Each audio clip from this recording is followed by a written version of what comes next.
Bonsoir à tous. La thématique de ce soir, donc en lien avec le troisième webinaire du recyclage des juges arbitres et également un webinaire qui est ouvert à toute personne qui souhaite un petit peu s'intéresser au monde de l'arbitrage et de ce qu'on y fait au sein du territoire Bourgogne-Franche-Comté, avec pour thématique évaluer son arbitrage pour progresser.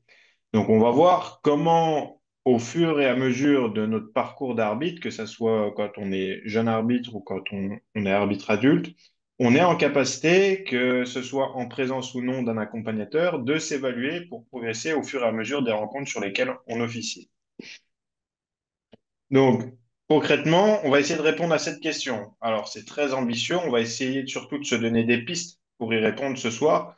Comment on est capable ensemble de passer d'un jugement instinctif et subjectif où très souvent, quand on sort d'un match, notamment chez les jeunes, c'est bon, bah, c'était bien ou c'était mal, à une auto-évaluation qui est un petit peu plus structurée, donc qui suit un cadre, un petit peu plus objectif, donc par rapport à des critères et qui est construit, ou en tout cas qui est constructive, c'est-à-dire qui permet derrière de s'améliorer au fur et à mesure des rencontres. Donc voilà l'objectif, alors du webinaire de ce soir, mais également de notre travail, nous, en tant qu'arbitre, et ça, c'est vraiment à tous les niveaux, qu'on soit arbitre club, jeune arbitre club, j'ai envie de dire, ou arbitre international. L'objectif, c'est de réussir à s'auto-évaluer match après match pour mieux connaître son arbitrage et surtout progresser en rencontre après rencontre. N'hésitez pas, hein, s'il y a des questions, des remarques à chaque fois, on est dans de l'échange, vous n'hésitez pas à prendre la parole et on prend un temps pour en discuter. Hop. Donc pour remettre l'environnement, le contexte, avant de parler d'évaluation et d'aller un petit peu plus loin ce soir, restructurer un petit peu, vous restructurez l'environnement arbitrage sur le territoire Bourgogne-Franche-Comté avec les trois échelons, club, comité et ligue, et au niveau de la ligue, plus particulièrement, pardon, la commission territoriale de l'arbitrage. Vous trouvez le premier échelon qui est l'accompagnateur école d'arbitrage. Une personne qui souhaite s'investir, un parent qui a son enfant qui joue avec les U11, les U15, les U18, peu importe, peut réaliser cette formation de 5 heures qui est totalement à distance et disponible sur le site Campus des handballeurs. Et c'est le premier échelon pour accompagner des arbitres sur une rencontre de handball, où l'objectif ici est vraiment de sécuriser l'environnement. Vous avez un deuxième échelon qui est celui de l'accompagnateur club, où ici on commence à donner un petit peu plus de responsabilité à cette personne, en plus de la sécurisation de l'environnement. On va commencer à lui demander d'apporter quelques conseils, alors très généraux, mais quelques conseils sur la prestation des arbitres. Et enfin, vous avez l'animateur école d'arbitrage plutôt en charge de piloter ce qui se passe dans le club au niveau de l'arbitrage. Au niveau du comité, il y a ce qu'on appelle des animateurs départementaux. Un animateur départemental par comité qui est en lien direct, vous verrez, avec la ligue. Alors nous, on a ciblé un animateur par comité, mais cet animateur, il peut bien évidemment travailler en équipe. Nous, on communiquera avec une personne, mais derrière, il peut avoir son, on va dire, son staff comme une équipe pour mettre en place le projet qui est le sien, qui est le leur au niveau du comité, au niveau de l'arbitrage. Donc l'animateur école d'arbitrage qui est en liaison avec cet animateur départemental pour mettre du lien entre l'échelon club et l'échelon comité. Entre l'échelon comité et l'échelon ligue, on a le lien entre l'animateur départemental, encore une fois, de chaque comité et le responsable du PPF arbitrage, qui est en BFC, et Pierre Vaucher. Donc, concrètement, si je parle du terrain, on va avoir le club de Chevigny qui a son animateur école d'arbitrage qui se dit, tiens, j'ai peut-être deux jeunes qui sont intéressants puisque j'ai mon accompagnateur club ou un accompagnateur école d'arbitrage qui me l'a fait remonter. Bon, bah, je vais transmettre l'info à l'animateur départemental. L'animateur départemental, lui, peut-être va aller l'observer sur une rencontre, lui ou un membre de son équipe, peut-être le voir sur un stage comité, en fonction, encore une fois, du projet. Et s'il juge effectivement que c'est un arbitre qui a envie de s'investir, qui a du potentiel, qui a du temps, qui est demandeur, alors dans ce cas-là, il peut transmettre l'information au responsable du PPF arbitrage, donc là, plutôt destiné aux jeunes arbitres, qui est Pierre Vaucher, pour lui permettre de continuer à évoluer. Et on en arrive sur cette notion d'évaluation à l'accompagnateur territorial qui, nous, en tant qu'arbitre adulte, nous intéresse davantage, puisque c'est l'accompagnateur, la désignation, l'appellation accompagnateur territorial, c'est cette personne qui va venir nous faire des suivis, ce qu'on appelle des suivis, des accompagnements sur les rencontres du week-end. Donc, parfois, on a la chance d'avoir un accompagnateur le week-end qui est au gymnase, qui voit la même rencontre que nous, avec lequel on peut débriefer derrière. Et dans ce cas-là, bon, on va avoir un entretien d'après-match, puis une fiche surveillante qui sera complétée et auquel, en tant qu'arbitre, on y a accès par la suite. Et on a aussi parfois certains week-ends, et la plupart des week-ends, j'ai envie de dire, pas d'accompagnateur dans le gymnase avec nous.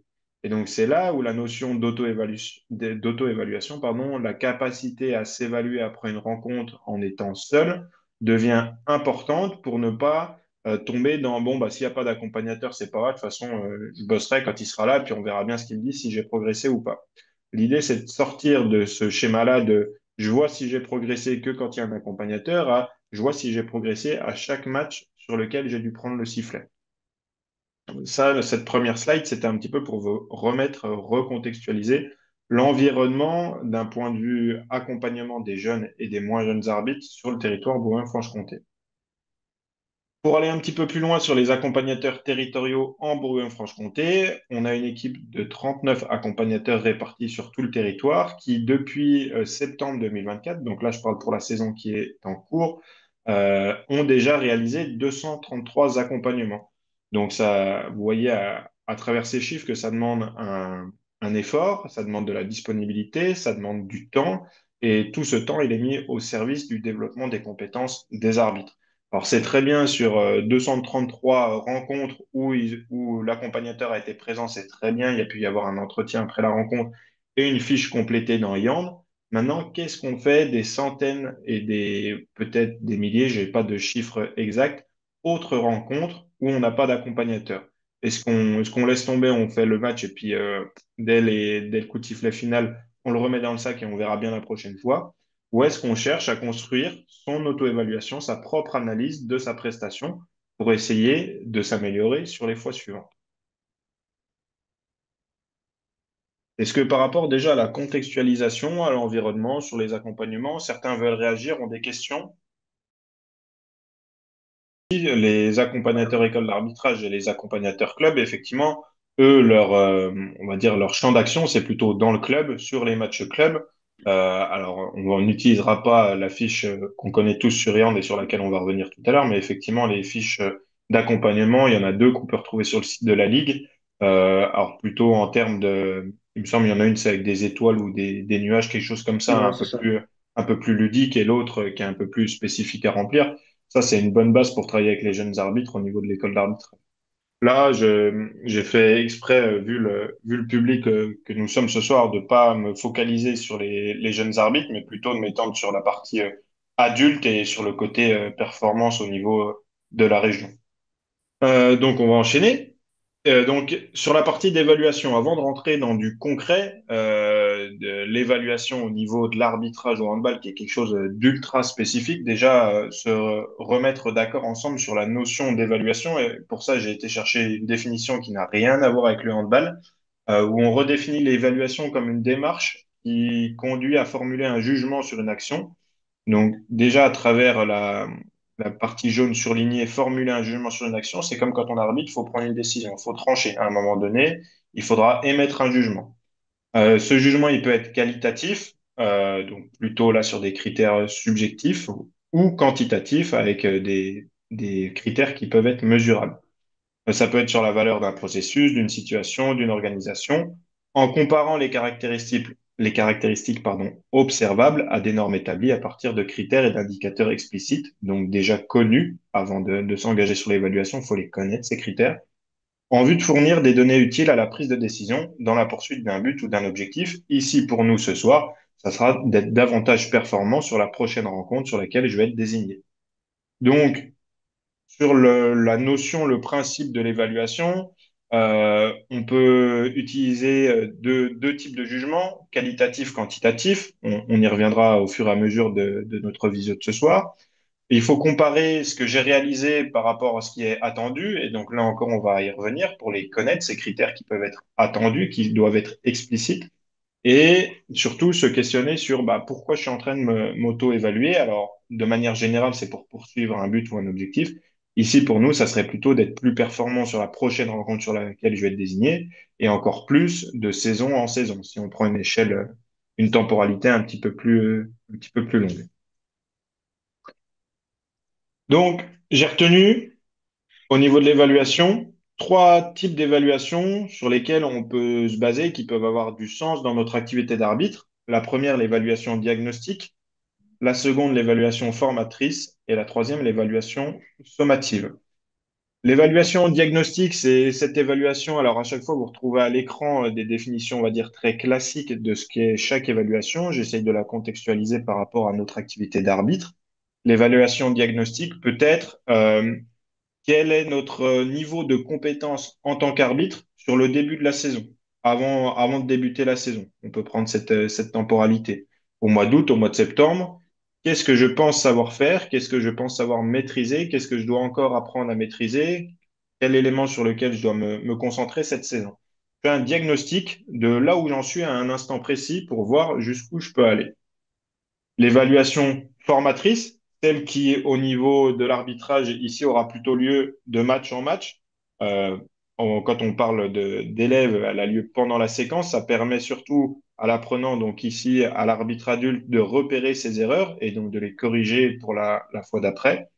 Et enfin, l'évaluation sommative, où là, on vient, comme c'est écrit dans le mot, on va dire, sommer, on vient mettre un coup à la fin, plutôt à la fin de saison en tant qu'arbitre, c'est, OK, je sais, grâce à l'évaluation diagnostique, où je suis parti.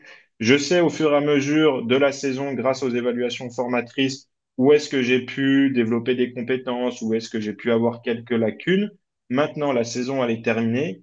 Quelle évaluation en fin de saison je fais de ma prestation en tant qu'arbitre? Où est-ce que je me situe par rapport au moment où j'ai débuté? Est-ce qu'il y a certains items où j'ai développé des compétences? Est-ce qu'il y a certains items où bah, finalement, au bout d'une saison, c'est pas assez pour me dire est-ce que je suis en maîtrise, est-ce que je suis en cours d'acquisition ou est-ce que j'ai pas du tout développé de compétences par rapport à cet item?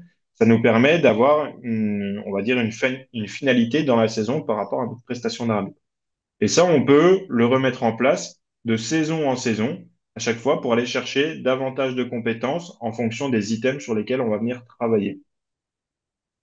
Donc, à retenir trois types d'évaluation pour trois moments différents. Diagnostic quand je débute ma saison, formatrice au fur et à mesure des rencontres sur lesquelles j'évolue, et en fin de saison, une évaluation sommative pour déterminer bah, quel a été le travail qui a été engagé et poursuivi tout au long de la saison par rapport à l'arbitrage.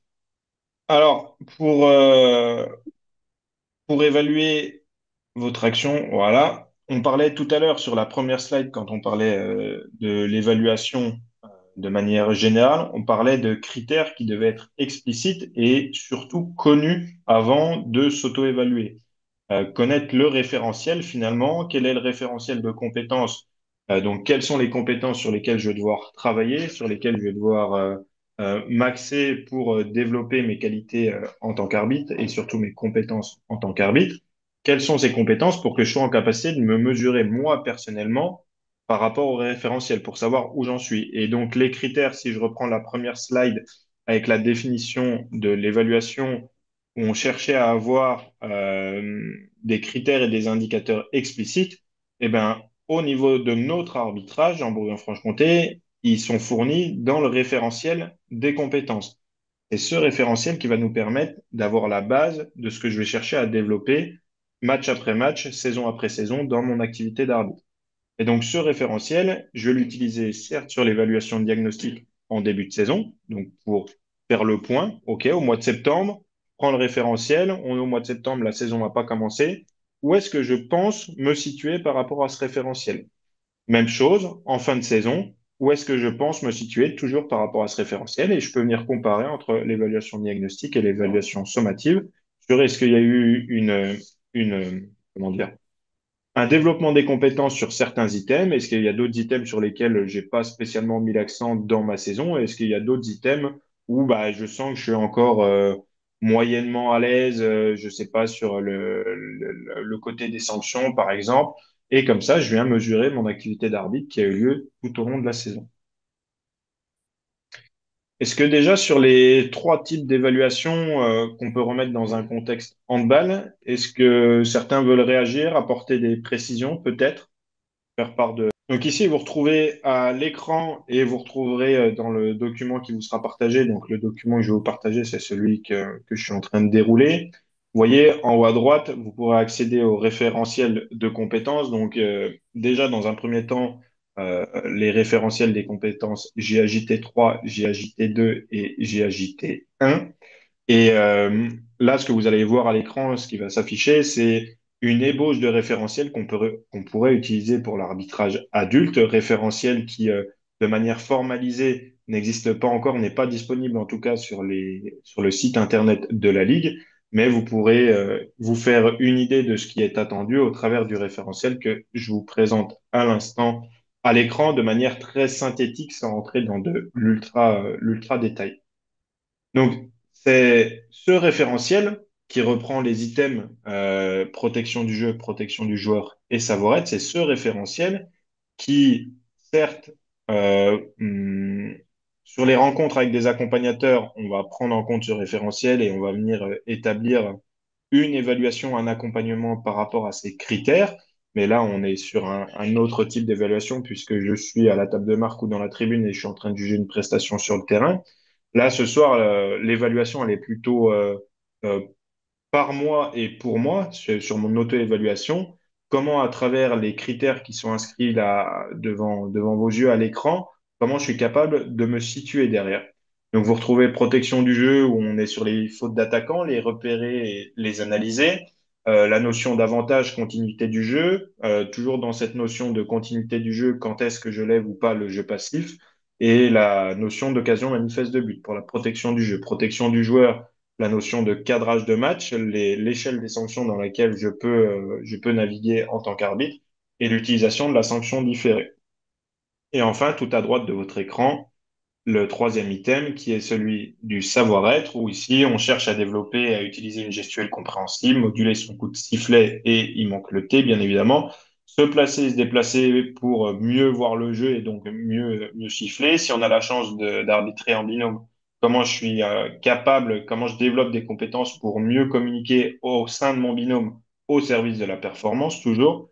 Comment je communique avec l'environnement aussi, avec les joueurs, les joueuses, les entraîneurs et surtout, dans le savoir-être, il y a un item, on va y venir au fur et à mesure de cette vidéo, c'est est-ce qu'à un moment donné, je suis capable de prendre des décisions? Est-ce que je suis capable de trancher et de dire bah, c'est noir ou blanc et j'ai tranché en étant le plus juste possible, mais en tout cas, on attend d'un arbitre régional sur le territoire qui soit déjà en capacité de prendre des décisions.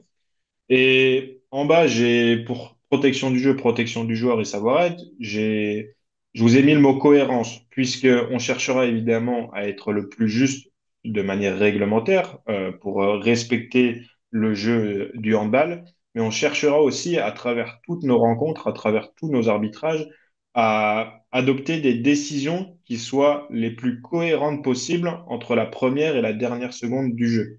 Donc, faut être aussi en capacité, pardon, de se rappeler de ce que j'ai pu siffler sur le début de la rencontre quand je suis dans une fin de rencontre qui peut être, par exemple, un petit peu serrée. Et je vais pas m'étaler plus que ça sur l'aspect de cohérence, mais je me suis permis de le noter quand même pour que on puisse avoir un rappel de, certes, il y a l'aspect réglementaire qui est très important et qui est notre langage commun à tous en tant qu'arbitre, mais après, à l'intérieur de chaque rencontre, on a aussi un autre devoir qui est celui d'être cohérent dans toutes nos prises de décision de la première à la dernière seconde.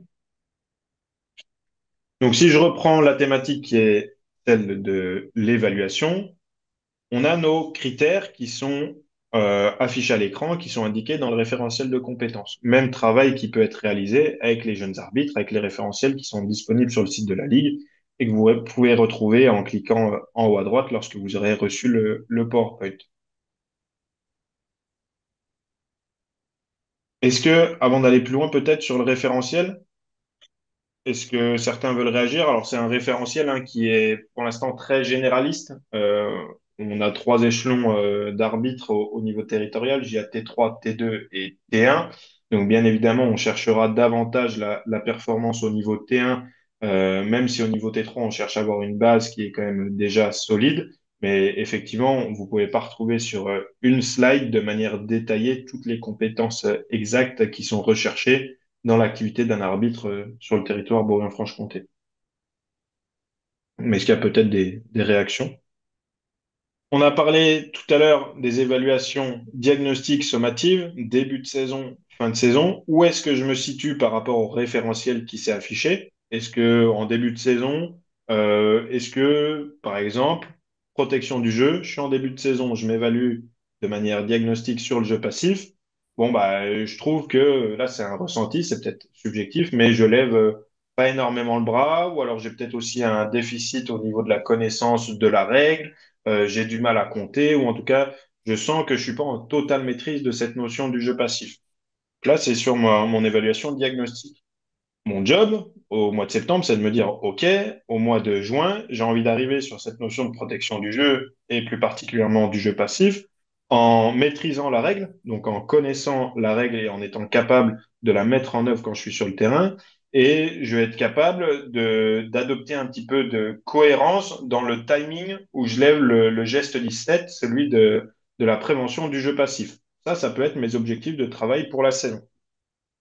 Et ben, une fois que je suis dans la saison, on revient sur le troisième type d'évaluation qu'on peut mettre en œuvre, l'évaluation formatrice, qui a lieu, comme je disais tout à l'heure, match après match pendant la saison, où on va chercher à évaluer finalement la prestation que je viens de réaliser au sortir de 2 fois 30 minutes. Je suis dans le vestiaire. Alors certes, j'essaie de prendre un petit peu de temps avant de faire une analyse peut-être à chaud, mais je vais venir m'auto-évaluer sur ma prestation au regard du référentiel de compétences. Et pour ça, alors, quand vous avez un accompagnateur, il va utiliser la fiche IAND sur laquelle il va s'appuyer pour vous faire le compte-rendu et que vous pouvez retrouver dans vos espaces IAND. Là, à partir d'aujourd'hui, il y a une fiche qui est disponible dans le centre pardon, de ressources arbitrage de la Ligue Bourgogne-Franche-Comté, qui est la même fiche IAND que l'accompagnateur complète, mais que vous pourrez avoir avec vous pour vous permettre de vous auto-évaluer à la fin de la rencontre. Pourquoi la CTA et l'IDSF vous mettent à disposition cette fiche d'accompagnement? Alors certes, qui reprend exactement les mêmes informations, on va la décortiquer ensemble, qui reprend les mêmes informations que la fiche que vous pouvez retrouver sur IAND, parce que, encore une fois, si je me rebase sur la première définition que je vous ai donnée, on va chercher à avoir une démarche dans notre évaluation et surtout, on va chercher à avoir la possibilité de comparer.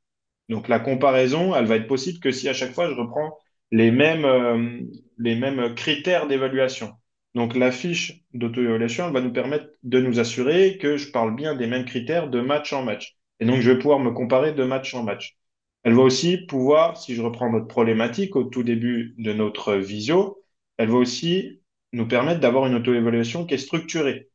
Puisqu'après chaque match, si je l'utilise de manière régulière, cette fiche d'accompagnement, je vais pouvoir connaître les 3 items sur lesquels je m'auto-évalue quand je suis seul et sur lesquels on va m'évaluer quand l'accompagnateur est avec moi sur la rencontre.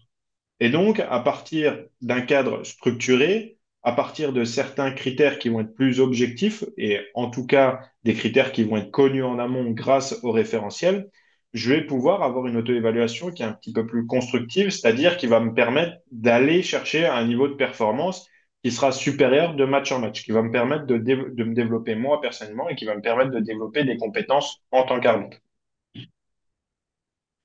Donc, si je reprends l'évaluation formatrice, donc qui est celle qu'on retrouve de match en match, sur laquelle je vais m'appuyer pour progresser pendant la saison, je vous ouvre la fiche que vous pourrez retrouver. Donc, dans ce cas-là, je vais repartager de nouveau mon écran. Hop. Donc, pareil, vous pourrez la retrouver quand je vais vous envoyer ce PowerPoint, pardon, vous pourrez la retrouver en cliquant directement sur le petit encart en haut à droite. Vous pouvez également la retrouver en allant sur le site de la Ligue Bourgogne-Franche-Comté de handball, dans l'onglet arbitrage, centre de ressources arbitrage. Je ferai un petit laïus dessus à la fin de notre visio. Donc ici, vous voyez s'afficher à l'écran la fiche d'évaluation qui vous est mise à disposition, alors qui est pour l'instant un format PDF, donc que vous pouvez utiliser si vous souhaitez l'imprimer. Il y a un travail qui va être réalisé pour rendre ce PDF interactif, c'est-à-dire que vous puissiez le remplir directement, que ce soit sur votre ordinateur ou votre téléphone. Et pour ceux qui ont déjà regardé la structuration d'une fiche d'accompagnement, on va reprendre les mêmes indicateurs sur quelle rencontre je me suis auto-évalué, où est-ce qu'était la rencontre, à quelle date, quel a été le score de la rencontre. Et ensuite, les items qu'on retrouve derrière sont les mêmes. Protection du jeu, protection du joueur, savoir-être. Avec à l'intérieur de la protection du jeu, la gestion des duels. Donc ici, on va revenir sur la notion du marché, du passage en force, de la reprise de dribble notamment. Ça peut être de l'empiètement en zone également. Continuité du jeu, deux notions essentielles, la notion d'avantage, la notion de je suis capable de ne pas siffler trop tôt, de ne pas couper les actions, avec une autre notion qui est celle du à quel moment je lève le G17 pour rentrer dans cette notion du jeu passif. Donc entre je laisse un petit peu jouer, mais je suis capable à un moment donné de signifier que je vais pas laisser jouer éternellement et que cette règle du jeu passif. Protection du joueur, différence réglementaire entre les irrégularités, plutôt faute de jeu, et les comportements antisportifs, qui sont contre l'esprit du jeu, qui donc avec des différences qui sont clairement établies dans le livret de l'arbitrage. Et enfin, un troisième item qui est celui du savoir-être, avec la technique d'arbitrage qui renvoie davantage au protocole à mettre en œuvre, que ça soit sur un gardien qui reçoit un ballon dans la tête, que ça soit sur une sanction, que ça soit sur un temps mort, sur un joueur blessé. Est-ce que je suis capable d'adopter les bons protocoles, pour rendre mon arbitrage agréable et cohérent avec les autres arbitres du territoire? Et enfin, le dernier sous-item du savoir-être, le pouvoir décisionnel, qui renvoie à ce que je vous disais tout à l'heure, la capacité à prendre des décisions, hein, et la capacité à vendre ces décisions, à faire en sorte que mes décisions soient acceptées par l'environnement, que ce soit par les joueurs, par les entraîneurs et encore mieux par les spectateurs. Et enfin, comme sur Ian, on termine avec deux précisions, le niveau de difficulté de la rencontre et le à propos, donc qui renvoie à la difficulté. On précise le pourquoi c'était difficile, est-ce que c'était par rapport au relationnel, au score serré, etc. Donc sur la structuration, vous retrouvez la même chose pour le moment. Seule différence, avant la fiche d'accompagnement, comment dire, vous y aviez accès uniquement quand vous aviez un accompagnateur qui venait vous suivre, puisque vous aviez le retour sur Eand. Là, avec la mise à disposition du cadre, de manière totalement libre, ça vous permet d'utiliser le même cadre de suivi pour tous vos matchs, même sur des rencontres où on n'a pas d'accompagnateur. Par contre, vous allez me dire, c'est bien beau, Thomas, t'es gentil, tu nous as fourni un cadre, ça t'a pas pris 10 ans, et puis c'est les mêmes critères que sur Yann. Je vais pas vous mentir, ça m'a pas pris énormément de temps. Par contre, ce qui va me prendre du temps, c'est de vous expliquer et qu'on comprenne tous ensemble comment on va la remplir. Puisque certes, on a des critères, on a des items, mais comment je viens me positionner sur cette ligne? Alors, encore une fois, hein, j'ai mis des chiffres, ça pourrait être des étoiles, ça pourrait être n'importe quoi, c'est quelque chose qui doit être critéré, qu'on doit pouvoir mesurer pour savoir si j'avance match après match. Mais est-ce que, bah, si moi je trouve que j'ai fait un bon match, peut-être que je vais me mettre un 6, alors que Pascal, s'il trouve qu'il a fait un bon match, il va se mettre un 4 parce qu'il est hyper exigeant avec lui. Donc, comment on fait en sorte d'avoir de la cohérence dans l'évaluation de manière générale sur tout le territoire? Donc, quand vous avez des accompagnateurs, comment les 39 accompagnateurs, il me semble, ou 38, j'ai plus le chiffre, du début de visio en tête, pardonnez-moi, comment on arrive à avoir de la cohérence dans notre notation, qui est déjà le premier critère, et ensuite qui vient être complété par des commentaires. Euh, Comment on fait pour être cohérent et comment les plus de 400 arbitres du territoire font pour avoir eux aussi dans leur propre évaluation de la cohérence par rapport à la prestation qu'ils viennent de réaliser, euh, tout en sachant qu'il y aura toujours une part de subjectivité, que ce soit lorsque je m'auto-évalue ou lorsqu'il y a quelqu'un d'extérieur qui vient m'auto-évaluer. On ne pourra jamais être objectif à 100% dans le suivi, l'accompagnement d'un arbitre dans une rencontre. Encore une fois, est-ce qu'avant d'aller plus loin, des questions sur les items que vous avez vus à l'écran, protection du jeu, protection du joueur, savoir-être, est-ce que les items englobent, avant que j'aille un petit peu plus loin? Non, ça c'est clair. Ok, ben on va enchaîner maintenant sur comment je suis capable de me positionner, que ça soit sur la gestion des duels, par exemple, les comportements antisportifs, etc. Comment, avant de rentrer sur la partie commentaire, comment je suis capable de me positionner sur cette échelle, l'échelle de 1 à 10. Donc, vous voyez, ce que vous avez affiché à l'écran, c'est ce que vous retrouvez quand vous êtes connecté sur Yand et que vous avez un accompagnement. Vous retrouvez ce format-là, donc rien de révolutionnaire. Je vous ai repris exactement la même chose lorsque je vous ai présenté le document il y a quelques instants. Hormis l'influence de l'arbitrage qui est très difficile à positionner, c'est pour ça que j'ai préféré l'enlever de la fiche qu'on vous met à disposition. Protection du jeu, protection du joueur, savoir-être. On vous demande aux personnes qui êtes connectées ce soir, et c'est également le message qui a été transmis aux accompagnateurs et qui sera transmis également aux arbitres lors du recyclage pour la saison prochaine, c'est d'utiliser ces trois items pour évaluer votre arbitrage. Au-delà du ressenti émotionnel, au-delà du ressenti personnel d'après-match, où très souvent l'accompagnateur vous demande comment vous avez vécu votre rencontre. Donc là, on est peut-être plutôt sur une partie émotionnelle dans un premier temps. Mais derrière, l'objectif, c'est d'être en capacité de produire un compte-rendu, produire une évaluation structurée en reprenant l'item A, l'item B, l'item C, ce qui va permettre, encore une fois, de donner un cadre commun dans la discussion entre l'accompagnateur et l'arbitre quand il y a un accompagnateur, ou dans la structuration de l'auto-évaluation, de donner un cadre qui est toutes les semaines le même quand je dois m'auto-évaluer et que j'ai été seul sur le terrain pendant les 2 fois 30 minutes. Maintenant, j'ai mes trois items, peu importe, j'ai des notations, à chaque fois, je dois me positionner. Comment je me positionne? Une proposition, et ça, c'est on va dire l'échelle de notation qu'on utilise au niveau territorial, qui est également utilisée au niveau national. Vous retrouvez le zéro, c'est sur une faute technique. Il y a eu une faute technique, imaginons, je vous prends un exemple, il y a un comportement antisportif qui a lieu. Comportement antisportif de manière réglementaire, il est à sanctionner par une disqualification avec un rapport écrit. Si, comment dire, j'essaye de réfléchir à une faute technique qui pourrait Bah, être cette, cohérente si vous en avez en tête, faute technique, t'as 7 joueurs plus le gardien sur le terrain. par Ah, exemple. voilà. Par exemple.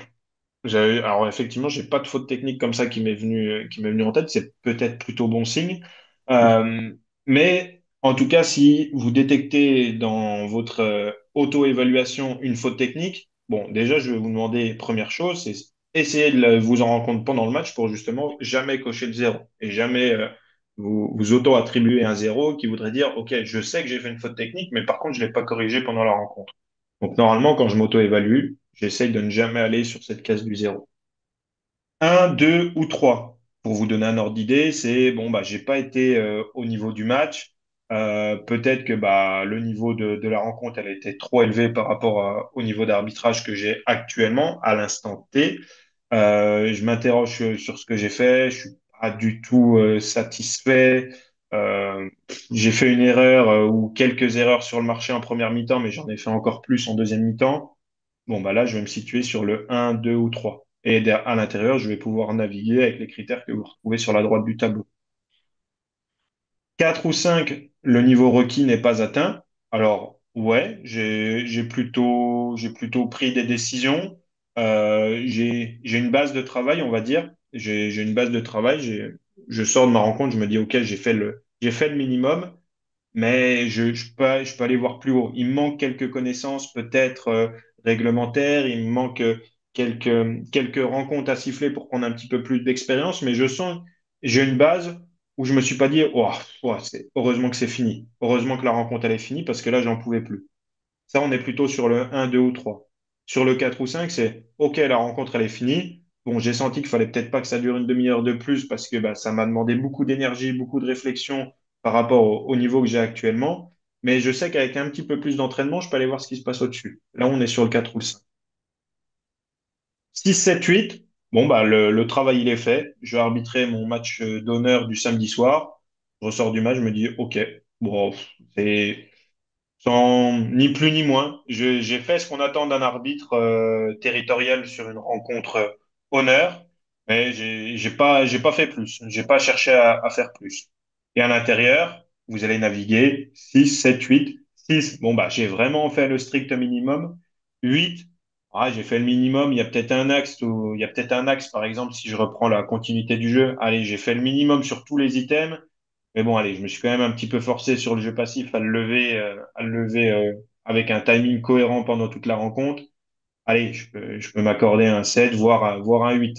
Mais c'est pas non plus le match transcendant où je ressors, où je me dis, waouh, j'étais au-dessus du match, j'ai maîtrisé ma rencontre, j'ai maîtrisé les items, et dans ce cas-là, je vais arriver sur le 9 ou le 10. De manière générale, dans une auto-évaluation, alors, encore une fois, je fais des caricatures, hein, mais on aura très souvent du mal à se mettre une note très faible pour pas se dévaloriser. On aura également du mal à se mettre une note très haute parce qu'on va tout le temps se dire, j'ai toujours quelque chose à apprendre, je peux encore faire mieux. On va souvent naviguer en 5, 6, 7, 8. Et donc, c'est là où va falloir être capable, au fur et à mesure des rencontres, d'affiner notre analyse. Au départ, ça va peut-être être compliqué pour vous de vous positionner, et au fur et à mesure, votre analyse va devenir plus fine, puisque déjà, vous allez mettre beaucoup moins d'énergie dans la construction, dans le cadre de votre auto-évaluation. Et donc, vous aurez plus d'énergie qui sera à utiliser pour l'analyse à l'intérieur de ces items. Et les items vont vous parler au fur et à mesure. Je suis persuadé que quand vous allez utiliser ces fiches d'accompagnement, gestion des duels, première rencontre, vous allez vous dire, waouh, wow, bah, il y a beaucoup de trucs là-dedans, bon, bah, c'était bien. Bon, c'est pas grave, vous avez déjà utilisé la fiche d'accompagnement, vous avez utilisé le cadre que les accompagnateurs utilisent. Et bien, sur les prochaines rencontres, vous allez pouvoir vous poser la question, vous allez libérer de l'énergie pour vous dire, OK, dans la gestion des duels, je me rappelle, il y a les marchés, les passages en force notamment. Bon, comment je me situe sur les passages en force? Et c'est là où je reviens en arrière sur la première slide que je vous ai montré sur l'évaluation, sur mes critères peuvent être qualitatifs, donc c'est ce que j'étais en train de faire, c'est un ressenti personnel, ou ils peuvent être objectifs. Alors, on a une difficulté quand on arbitre et qu'on s'auto-évalue, c'est déjà très prenant de prendre des décisions. Si en plus je dois prendre des stats sur mon arbitrage, ça peut être un peu plus compliqué. Je sais que certains, des fois, se déplacent avec les enfants, votre femme, la famille. N'hésitez pas, ça les occupe, ils prennent des notes, ils sont contents, ils font partie de votre activité d'arbitre. Et on peut peut-être envisager d'aller sur une démarche de match en match. OK, bah, je sais que moi, en tant qu'arbitre, alors ce que je vais dire est faux, hein, mais je sais que sur une rencontre, en général, je siffle plus ou moins 7 à 9 passages en force. Bon, bah, si à un moment donné, il y a un match où on me dit, bon, bah, Thomas, t'as sifflé 16 passages en force, bon, là, je vais vraiment chercher à me questionner sur cet item précis. Mais c'est possible que grâce à un critère objectif qui n'est pas réalisé que sur une seule rencontre. Sinon, ça a peu de sens puisque chaque rencontre est unique, mais on peut avoir des tendances qui se dégagent dans notre profil d'arbitre. Et donc ici, on vient mélanger le critère qualitatif, mon ressenti personnel, avec des critères plus objectifs qui sont quantifiables et mesurables, mais qui doivent prendre en compte une échelle, une temporalité plus longue que simplement le match. Est-ce que sur la façon déjà de se placer sur la grille de 0 à 10, est-ce que certains s'interrogent, se questionnent, soit des précisions, des exemples? Pour vous dire que l'auto-évaluation, c'est, pour bien rassurer tout le monde, c'est une démarche d'une redoutable complexité. C'est quelque chose qui est très complexe à mettre en place pour les arbitres championnat de France. Euh, pour être intervenu avec eux au mois de octobre ou novembre, avoir fait tout un long laïus sur l'auto-évaluation. Euh, Comme l'a dit Thomas, je pense qu'un des points clés pour vous, ça va être de réfléchir à... Il y a trois choses. Un, c'est supprimer l'effet qu'un événement X ou Y peut avoir sur le match. Vous sifflez sur des matchs de première division territoriale, sur des matchs d'honneur garçon, sur des matchs, etc. Je ne vais pas vous apprendre, puisque vous le vivez tous les week-ends, qu'on n'a pas forcément affaire à des comportements d'une redoutable pertinence systématiquement. Hein, ça peut même être largement le contraire. Et donc vous pouvez avoir un match qui est particulièrement tendu, qui est même complètement pourri. Et quand on y va tout seul, eh ben, on va vite se dire que finalement, ce qui s'est passé, on peut peut-être être un peu responsable du bordel, alors que des fois, pas du tout. Donc il va déjà falloir essayer de supprimer cet écran de fumée. C'est très très très compliqué. C'est très très très compliqué. Quand vous avez eu un match sur lequel tout le monde se fout sur votre dos, réussir à avoir une auto-évaluation pertinente de ce qu'on a pu mettre en place, il faut pas le faire à chaud, il faut attendre un long moment. D'accord? Donc ça, c'est un point déjà important. Ensuite, le deuxième, ça va être d'essayer de quantifier. Une fois que vous avez supprimé cet effet de halo d'un événement X ou Y ou de plusieurs événements, essayez de reprendre. Donc, les jets de 7 mètres, combien vous en avez sifflé? Si il y a des gens qui vous ont dit, ah là, je suis pas trop d'accord, ben, s'ils l'ont fait de façon constructive, écoutez, voir ce qu'ils en pensent.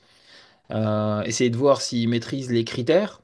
Hein, par exemple, sur le jet 7 mètres en honneur, sur le défense en zone, je pense qu'on peut faire un long laïus sur le fait qu'il y a 99,9% des gens qui ne maîtrisent pas ce que c'est qu'un jet 7 mètres pour défense en zone sur ce niveau de jeu. Voilà, donc peut-être que vous le connaissez, et donc du coup qu'il va falloir leur expliquer. Et puis le troisième élément, surtout, je pense que le point clé, ça va être de vous interroger sur qu'est-ce qui vous manque si vous estimez que sur un item ou plusieurs, vous avez été contre-performant. Et ça, c'est presque finalement tout le sens de ce que Thomas cherche à vous expliquer. Quand il vous parle d'évaluation formatrice, c'est ça.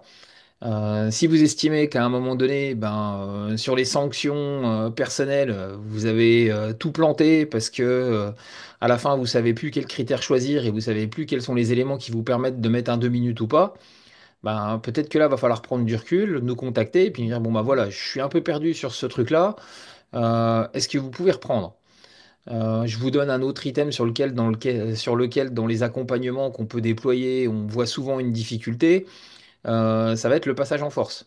Bon, de toute façon, il n'y a pas de mystère, hein. Quand vous voyez les thématiques qui tombent sur les recyclages de début de saison, en règle générale, vous avez un petit reflet des éléments tangents qui ressortent sur les accompagnements au cours de la saison. Donc c'est pour ça que sur le début de saison, vous avez parlé de comment passer du 2 minutes ou à la disqualification, parce qu'on estimait que dans les retours, c'était un critère majeur. Et puis on avait parlé aussi, le passage en force on a fait, rendre le ballon pas le ballon, puis on avait parlé des jets de 7 mètres défense en zone, là, en début de saison. Donc voilà, donc après, si vous manquez de critères là-dessus, demandez-nous. Hein. On tâchera de vous communiquer, on commence à avoir une base de vidéos, une base de plein de choses qui peut permettre d'alimenter le travail. Euh, je sais que vous avez aussi plein de choses qui interviennent sur les réseaux sociaux X ou Y. Hein, on commence à avoir des stars de l'arbitrage sur Instagram, sur des réels, sur machin, etc. Faites très attention parce qu'il y a tout et n'importe quoi et surtout n'importe quoi. Donc voilà, tout ça, c'est des éléments qui peuvent vous permettre de regarder, de faire plein de choses. Contactez-nous si vous avez besoin de quoi que ce soit en rapport avec tout ça. Voilà.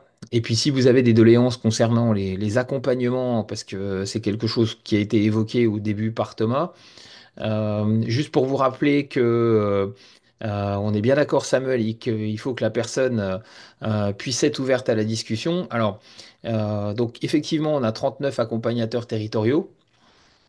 On va pas se voiler la face et on va être très clair, tout le monde n'a pas les mêmes compétences sur les accompagnateurs en fonction du vécu, de l'arbitrage, etc., etc.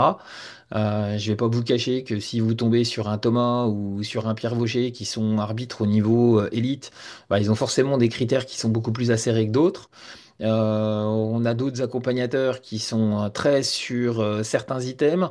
Moi, mon credo, ça va être de beaucoup corriger sur la technique et sur le placement des placements. Enfin voilà, vous avez plein d'approches différentes, donc on est bien conscient de tout ça. L'idée, c'est de faire un point. L'idée, c'est de voir comment est-ce que ça peut vous permettre de gratter deux, trois petits trucs un peu plus loin. Et puis, que vous ayez bien conscience pour ceux qui bénéficient d'accompagnement, parce que c'est le cas de certains d'entre vous en regardant les noms, de ceux qui sont présents. Le but, c'est certainement pas de vous fliquer. On est vraiment dans une démarche d'accompagner, d'aider, de faire progresser et d'avoir la volonté que, on soit performant, tous autant qu'on est. Hein, avec l'idée qu'on est là pour être des améliorateurs du niveau de jeu qui nous est proposé. Vaste sujet et vaste débat. Voilà, j'en ai fini, Thomas. Eh ben, parfait, je rebondis sur une de tes dernières phases, Patrice, qui est pour moi hyper importante, que ça soit quand on est jeune arbitre, arbitre au niveau territorial, national ou international, c'est cette notion d'accompagnement. Vous voyez, volontairement, à aucun moment, alors peut-être que je l'ai fait sans me rendre compte, mais j'essaye de parler de moins en moins de suivi, mais plutôt d'accompagnement. Comment on est capable, alors certes, quand vous avez une personne extérieure, comment on est capable de vous soutenir dans votre démarche de progression, dans votre développement des compétences en tant qu'arbitre, comment on peut vous accompagner dans ce rail-là. Alors, comme l'a dit Patrice, 39 pour plus de 400 arbitres, ça va être compliqué de prendre tout le monde main par la main et d'aller tous vous voir sur tous vos matchs pendant toute la saison. C'est pour ça qu'on essaye de vous donner quelques billes pour le faire vous-même sur les rencontres où vous allez siffler le week-end. Euh, pour continuer par rapport à cette fiche d'accompagnement à utiliser et vraiment à prendre en main au fur et à mesure, hein, vous allez voir que vous allez devenir de plus en plus exigeant avec vous-même au fur et à mesure de l'utilisation de cette fiche d'accompagnement. L'idée, c'est pas de s'auto-flageller non plus le samedi soir et de rentrer en pleurant sur la route en se disant, allez, je me mets 2 sur 10, je suis pas bon. Ça fera pas avancer, hein. Mais par contre, il faut savoir au fur et à mesure trouver le juste milieu sur, bon, bah, si je sens que j'ai pas été top, si je sens que j'ai fait le minimum, voire le strict minimum et que je devrais me mettre 5 ou 6, bon, bah, faut pas se mentir et se mettre 7 ou 8. Encore une fois, c'est que des chiffres, mais qu'est-ce que vous mettez derrière ces chiffres-là aussi? Voilà, l'idée vraiment du webinaire de ce soir, c'est comment je peux m'évaluer, sur quels critères je peux m'évaluer. Et bon, bah, certes, il y a une échelle de notation, mais qu'est-ce que je mets derrière cette échelle de notation? C'est pourquoi j'ai pris un petit temps pour vous expliquer qu'est-ce que veut dire le zéro, qu'est-ce que veut dire le 10 et ce qu'on a entre les deux. Si on continue, là, vous aviez le début de la fiche avec les différentes colonnes avec l'échelle de 0 à 10. Et en dessous, vous retrouvez ce que je vous disais tout à l'heure, la notion de difficulté de la rencontre, de très difficile à facile, avec à chaque fois des précisions sur relationnel, score serré, intensité et duel. Ici, quand est-ce que je vais venir cocher très difficile? Bah, je vais faire en fait le travail inverse. Je vais venir me questionner sur est-ce que j'ai eu des problématiques relationnelles pardon, dans ma rencontre, que ça soit avec les joueurs, que ça soit avec les entraîneurs, avec les officiels de table par exemple. Est-ce que j'ai eu un score serré pendant la rencontre? Allez, un, deux, trois buts maximum d'écart entre les deux équipes pendant la majorité de la rencontre. Est-ce qu'au niveau de l'intensité, j'ai eu des problématiques? Désolé hein, pour la visio qui s'affiche à chaque fois, parce que je vais enchaîner après. L'intensité, est-ce que ça a couru comme des fous pendant 2 fois 30 minutes et qu'il y a eu très peu de jeux placés? Je caricature à chaque fois. Et dans les duels, est-ce que bah, j'ai senti de l'impact physique assez fort dans toutes les neutralisations, par exemple, pendant la totalité de la rencontre? Voilà ce qu'on met derrière les quatre précisions que vous avez sur la gauche de l'écran également. Et une fois que je suis venu, pardon, cocher ces précisions, bah, ça va me donner mon niveau de la rencontre, puisque vous voyez que bah, si finalement j'ai pas eu de problématique de relationnel, que tout s'est bien passé au niveau de l'intensité des duels et qu'il y a eu plus 10 pendant 2 fois 30 minutes, bon bah c'était une rencontre qui était plutôt facile, puisque je n'ai coché aucun critère. Si je commence à cocher une précision, je vais plutôt aller sur une difficulté de rencontre de l'ordre de la normalité. À un, deux, surtout 2 ou 3 niveaux de difficulté. Donc, aller relationnel et je coche relationnel score serré. Bon, bah, j'ai 2 critères de cocher. La rencontre, elle était difficile. Quand je commence à cocher 3 voire 4 critères, je suis pas loin et à 4, je suis sur le très difficile. Donc voilà, encore une fois, on a une liberté pour naviguer. Vous voyez que c'est pas hyper cloisonné dans ce que vous retrouvez à gauche, mais ça nous permet de nous donner un ordre d'idée de la rencontre sur laquelle je viens d'officier. Est-ce que c'était une rencontre très facile?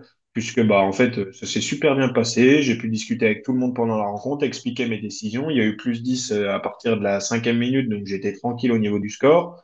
Intensité, bon, c'était pas trop violent, ça courait pas trop, ils se sont pas trop mis dessus. Bon, bah là, je sais que j'avais une rencontre facile ce week-end-là. Par contre, le week-end qui suit, personne m'écoute, la communication, elle est pas possible parce qu'ils sont pas ouverts, ça se joue à un but pendant toute la rencontre, et puis quand ils viennent mettre des tampons pour neutraliser à 9, ils y vont de bon cœur. Là, on commence à être sur une rencontre qui était difficile, voire très difficile. Donc voilà, ça vous permet de naviguer. Ce qu'on met derrière, ces précisions et derrière ces quatre étapes, ces quatre marches de l'escalier de la difficulté de la rencontre.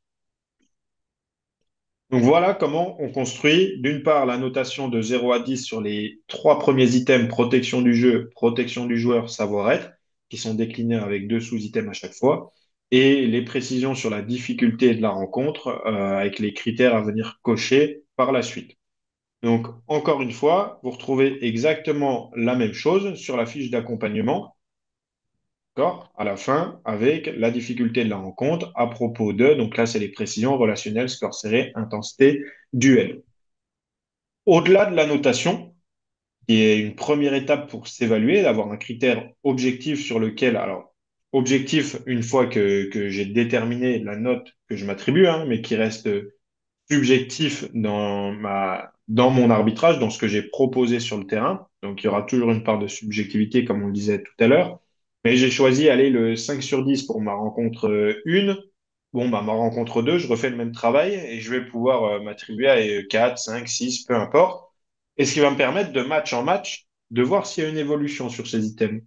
Ou peut-être que finalement, il y a, je sais pas, j'ai un creux dans ma saison et j'arrive plus à maîtriser cette continuité du jeu. Je suis plus dans le rythme, je suis plus dans l'esprit du hand. Et donc, quand je fais mon auto-évaluation, mon auto-analyse, je dégringole un petit peu. Et donc ça, en fait, de l'avoir en support, de se prendre un temps pour le remplir, de prendre un temps pour réfléchir à ce que j'ai proposé pendant 2 fois 30 minutes, ça va me permettre, pendant toute la saison, match après match, d'évaluer ma fonction d'arbitre.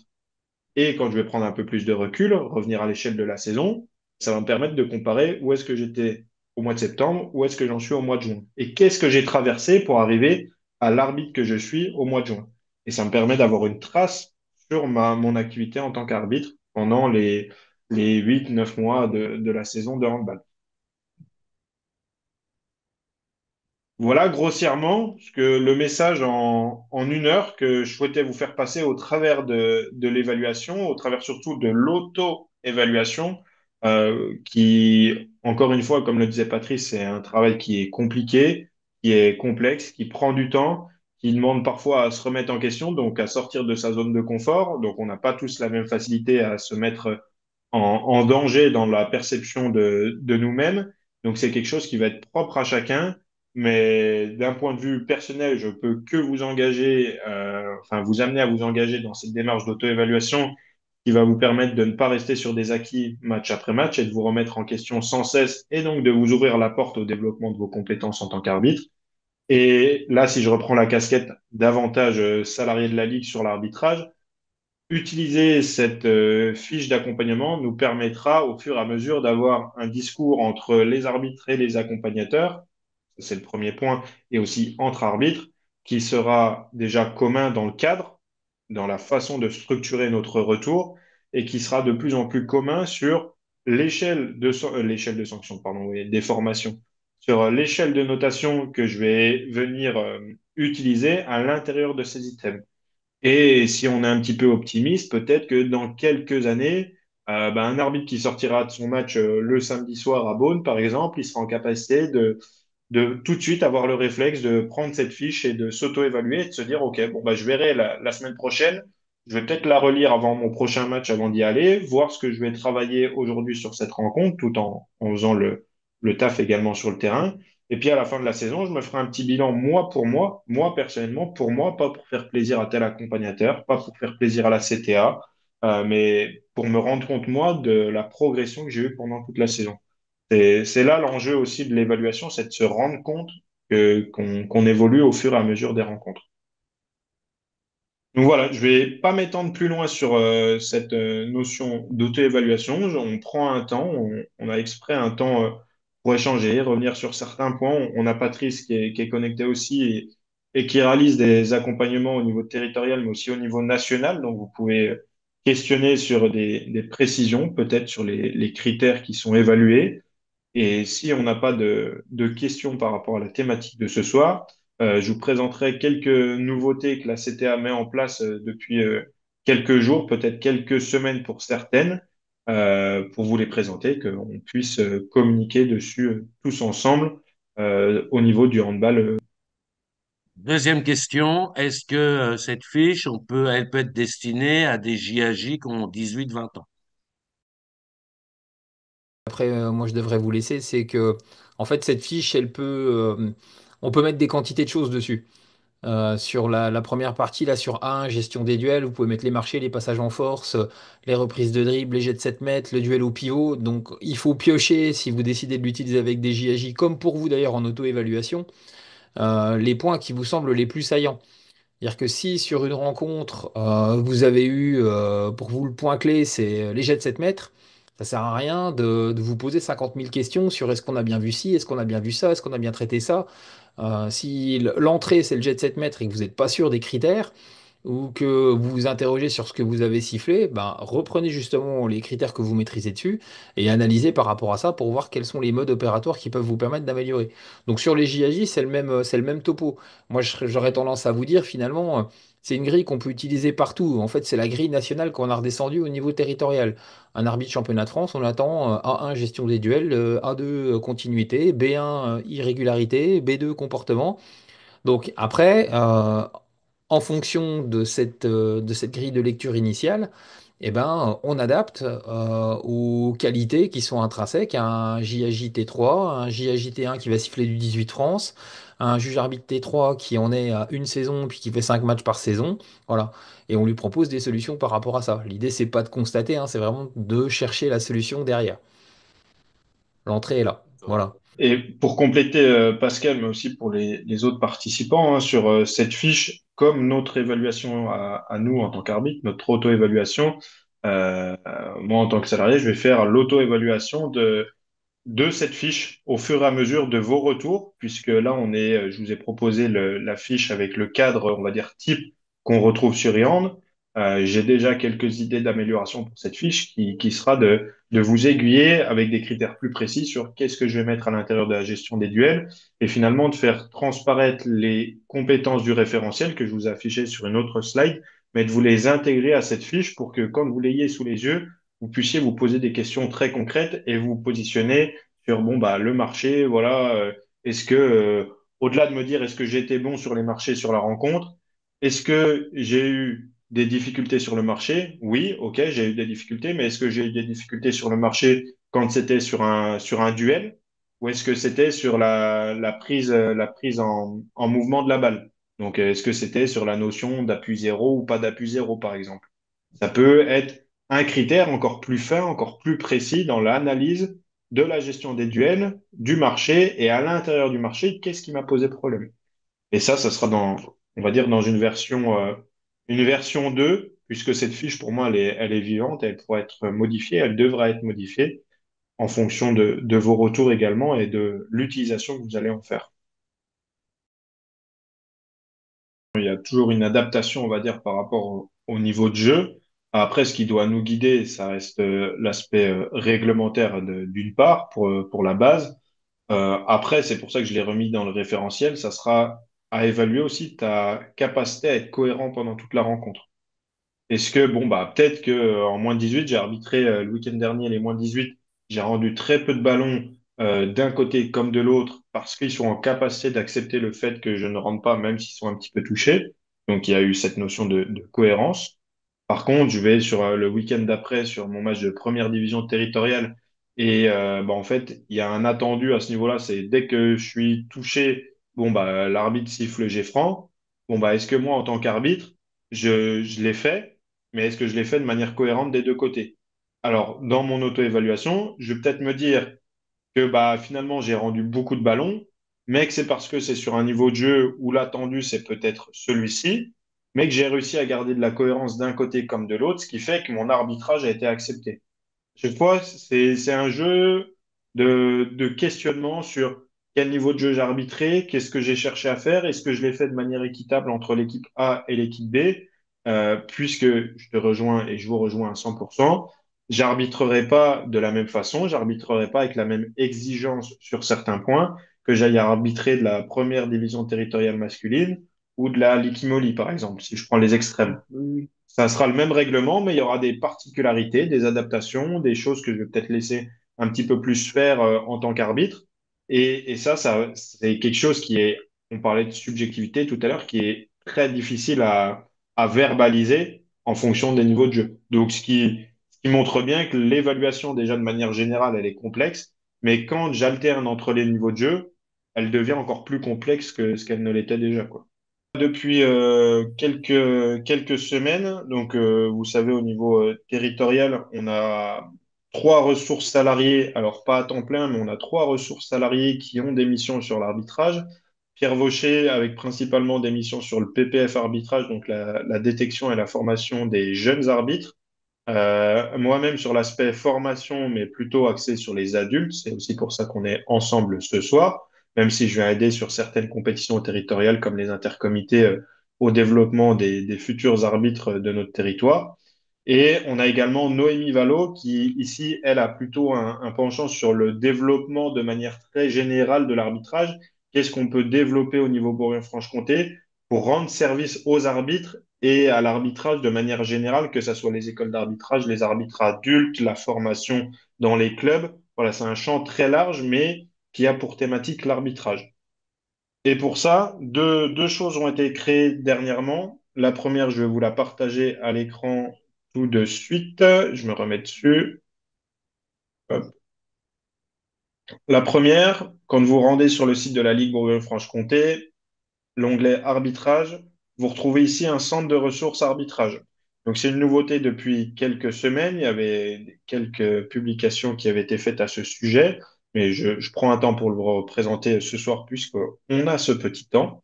Ligue Bourgogne-Franche-Comté, onglet arbitrage, centre de ressources arbitrage BFC. Et ici, ça vous emmène sur un OneDrive qui est alimenté régulièrement où Noémie Vallot en est la référente.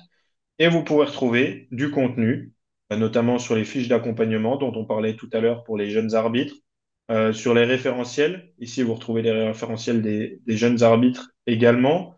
Vous retrouvez des documents sur l'administratif, sur la gestion de gestantes, sur IAND également, sur les notes de frais, le service informatique.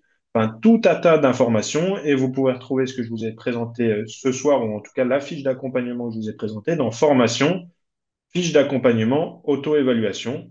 Vous pouvez la retrouver directement dans ce centre de ressources arbitrage et qui vise à être enrichi de mois en mois. Et pour ce faire et pour écouter vos demandes, Noémie a mis en place une boîte à idées. Donc, une fois que je suis sur le centre de ressources, j'ai juste à cliquer sur le petit écrit boîte à idées et j'arrive sur un Forms. Et là, je peux suggérer de nouveaux contenus, de nouveaux formats qui qui nous permettront d'enrichir ce centre de ressources. Donc, vous pouvez retrouver tout ça en allant depuis le site de la Ligue Bourgogne-Franche-Comté dans l'onglet arbitrage. Donc, vous n'hésitez pas à aller checker pour notamment ceux qui s'occupent un petit peu de l'arbitrage dans leur club pour les jeunes. Il y a des contenus dans le dossier animé un temps pédagogique, pardon. Noémie a créé des ressources, support de présentation pour animer une formation avec les gestes, les coups de sifflet, les placements, les déplacements, avec un guide de l'animateur ou même si bon, alors c'est mieux d'avoir un petit vécu en balistique, mais même si j'ai pas un gros vécu, bon bah j'ai envie d'animer un temps sur le stage au mois d'avril, support de présentation pour animer une formation. Je vais dans le guide de l'animateur. J'ai envie d'animer pour mes U11 un petit temps sur les gestes et coups de sifflet.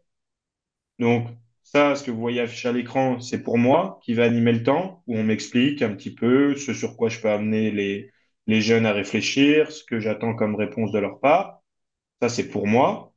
Et pour les jeunes, je leur présente ce qui s'ouvre à l'écran, le diapo sur les gestes et coups de sifflet que vous n'avez pas à construire, qui est déjà fait avec certains jeux, un petit peu pour que ça soit vivant et pas que descendant. Et grâce à ça, vous avez animé une heure et demie, un petit temps dans votre stage d'arbitrage ou alors dans vos sessions école d'arbitrage le mercredi après-midi, les samedis matins. Enfin bref, peu importe, à partir du moment où on travaille avec les jeunes au service de l'arbitrage. Les jeunes et les moins jeunes aussi dans les clubs.